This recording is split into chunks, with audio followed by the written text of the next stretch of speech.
Hi friends, the Watchtower Bible and Tract Society translated their own version of the Bible called the New World Translation. In this Bible, John chapter 1 verse 1 is translated as, "In the beginning was the Word was with God, and the Word was a God," small g. Most Christian Bible translations translate this verse as, "In the beginning was the Word was with God, and the Word was God." The Jehovah's Witness organization, in utilizing their own version of the Bible, and the translation of John 1:1 solidifies their belief that Jesus was not God, was distinctly separate from God, and was merely a great teacher. In fact, I did another video on Michael the Archangel. I'll put the link in the description box, because the Jehovah's Witness organization says that Jesus and Michael are one of the same. So what I'd like to do in this video is take the time to explore where Watchtower came up with the reasoning behind their translation of John chapter 1 verse 1 that Jesus was a God. Let's jump right in. Another Watchtower publication is called the Kingdom Interlinear Translation, and in the back of this publication it has an appendix. On page 1139 of this book, it lists other translations that support John 1:1 that Jesus was a God. So what I'd like to do is explore what these other translations, these other supporters or supporting texts, what they're all about. But first, I'd like to go to an old Awake magazine, which is a Watchtower publication. This is from 1980, July 22, on page 24, under the title Miracle Greek Text.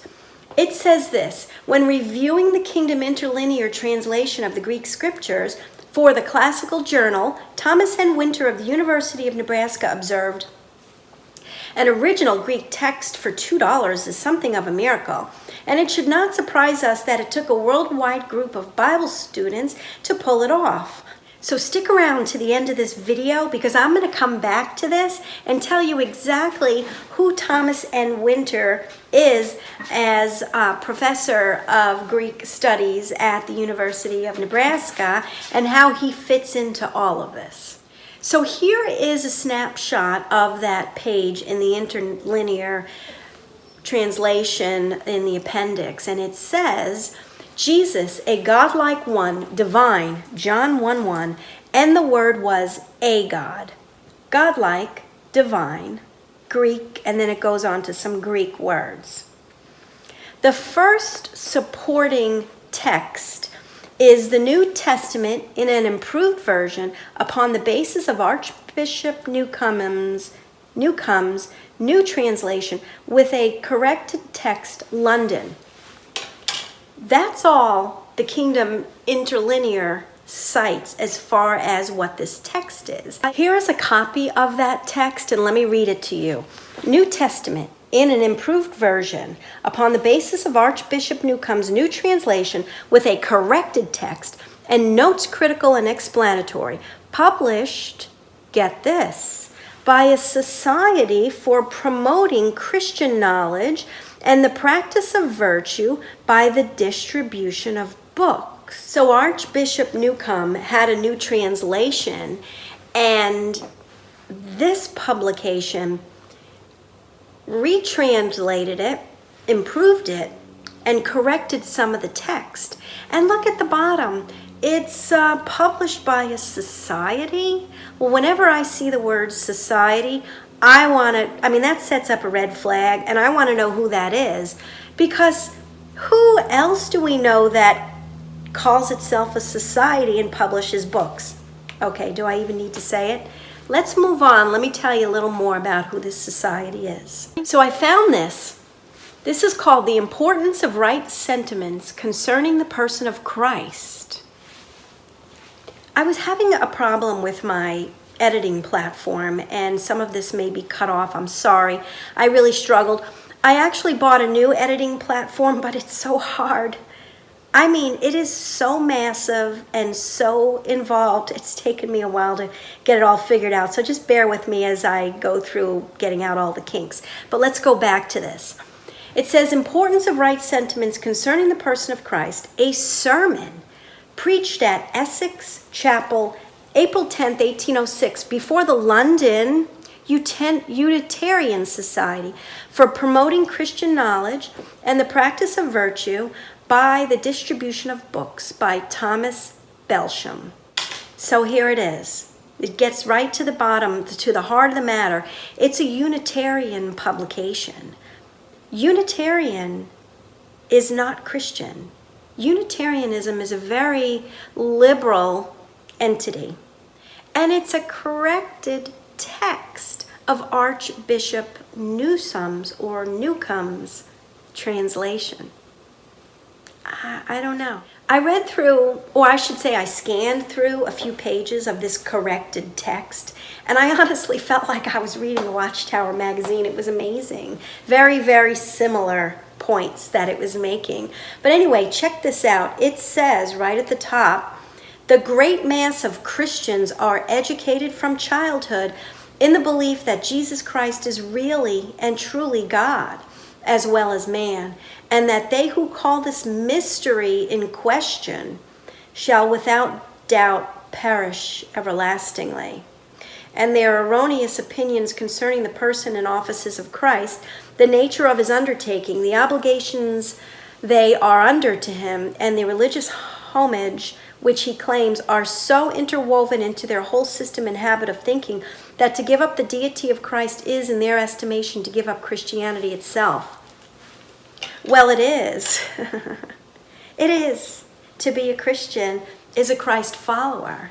And to be a Christ follower, Paul tells exactly what the true gospel of Christ is. Verses 1 through 4, it's that he died, he was buried, and he rose from the dead according to Scripture. That's what it means to be a Christian. So he's actually saying, yeah, that's right. To give up the deity of Christ means you're no longer a Christian. That's why John 1:1 from Watchtower has to come out of a Unitarian publication. Oh, and by the way, I've put links to, in the description box, to everything that I'm reading if you want to pull them up and take a look at these texts. Let's move on to what the Unitarians believe. And what I'm about to show you is what the Unitarians from back in the 1800s used to believe. It says, many people came to question Orthodox Christian doctrine and to affirm beliefs of their own. These included the unity or unipersonality of God as opposed to the doctrine of the Trinity, hence the name Unitarian. The humanity as opposed to the deity of Christ, the worth of human beings as opposed to ideas of original sin, inherited guilt and innate depravity, the universal salvation of all souls, as opposed to the doctrine that most of humanity is predestined to damnation. So the number one translation that supports Watchtower's version of John 1, meaning saying that Jesus was a God, is a Unitarian cult teaching. It is not Christian. But let's move on to number 2. The monotessaron, and forgive me if I've said this word wrong, I don't know how to say it, or the Gospel History According to the Four Evangelists by Samuel Thompson. I found a publication online, the Select Commentary of the Four Evangelists, harmonized and chronologically arranged in a new translation on the basis of Wakefield's version, to which are prefixed a brief memoir of the author and a copious introduction to the New Testament by John Samuel Thompson. John Samuel Thompson was a Arian restorationist and you guessed it, a Unitarian Universalist. John Samuel Thompson had communication with spirit beings who instructed him to be careful to represent Jesus as only the instrument of God in all he does. In the memoirs, I found it. Check this out. I listened carefully for some time, and the sound was that of 1,000 pens writing in great haste what was dictated. I heard a voice very distinctly saying, quote, "In all your writings, be careful to represent Jesus as only the instrument of God in all he does." I immediately interrupted by exclaiming, "Silence! I'll not believe one of you." The noise immediately stopped, and I was often afterwards sorry that I had interrupted the dictation. I examined, but there was no person in the room, the door being locked, and none had yet arisen in the house. Not long after, sleeping in the same room, I awoke by pressure, which removed immediately on wakening. I began to reflect whether it was a dream or an external force applied to my body. While I doubted, some being took hold of my hands and pressed them with violence, which excited in me great surprise. My hands were let loose, but in 1 minute they were again seized and with renewed violence. I then cried, "Let me loose, I believe. Do not injure me, I am entirely satisfied of your existence." The pressure on my hands was immediately removed, and I then felt greatly agitated and tossed in my bed. In 2 minutes after, my hands were seized a third time. I then complained loudly, but in a minute of time I was again set at liberty. I leaped on the floor, determined that if I would make full proof whether any person had got into my room, though I believed that no man could apply so much strength as I had experienced on my hands. The first thing I did was to examine the door, which I found as I had left it locked, and the key in the inner side. I took the key out of the door, and again trying, I found it fast. He goes on and on and on and on because no one was in the room. It was spirit beings. It's called automatic writing. He was writing down what these spirit beings were saying. Okay, that's number 2. That's the number 2 translation that supports Watchtower's translating John 1:1 as Jesus was a God. Number 3 is the emphatic diaglot. I don't know about you, but I remember this. I remember Watchtower quoting this quite a bit, or at least referring to it. But see, this is an issue because the emphatic diaglot was translated by one man, and his name was Benjamin Wilson. He was co-founder of the Church of God of Abrahamic Faith. You see, when a Christian Bible is translated, it takes between 40 and 100 scholars to translate it. In order for it to be considered adequate. So the fact that only one man translated this emphatic diaglot is a problem. Number 4, the Bible, an American translation by Smith and liberal theologian Goodspeed. This is an American translation of the Bible, which was translated for it to be more easily read.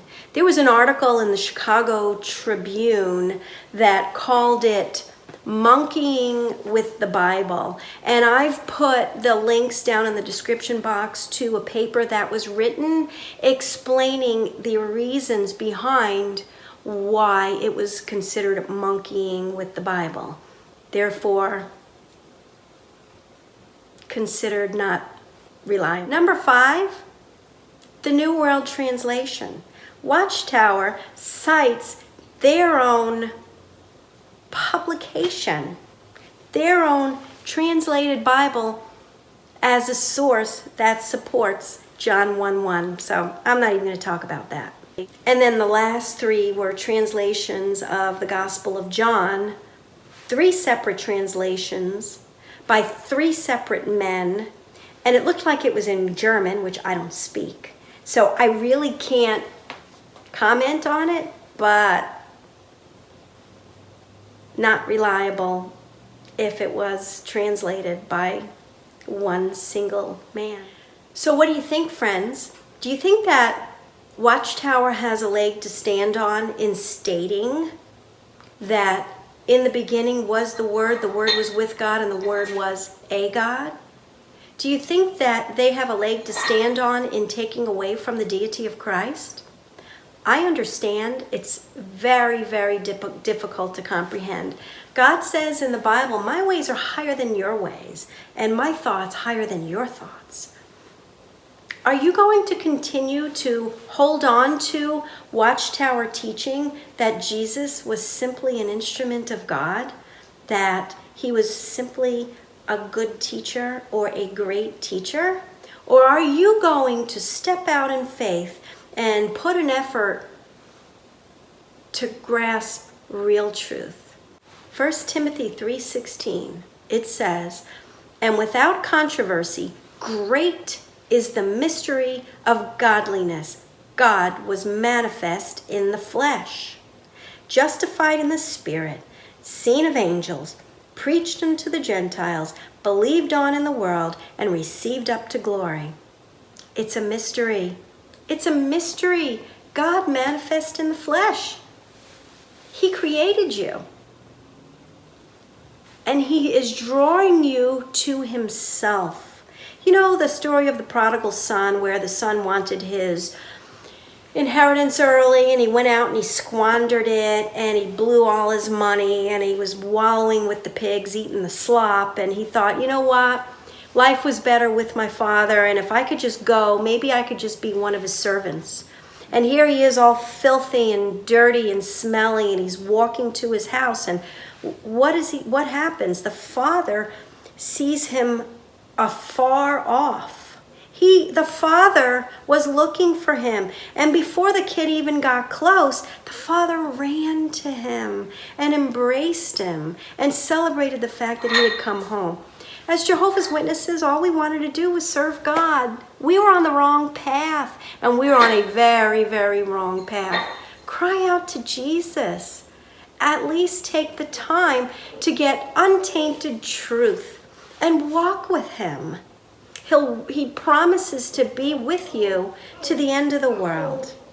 I forgot to tie in who Thomas N. Winter is, so I had to shoot some additional footage if this looks any different. But in the beginning of the video, if you remember, I had read from an Awake magazine who quoted Thomas N. Winter as saying that the Jehovah's Witness publication, the Kingdom Interlinear translation, was a miracle text.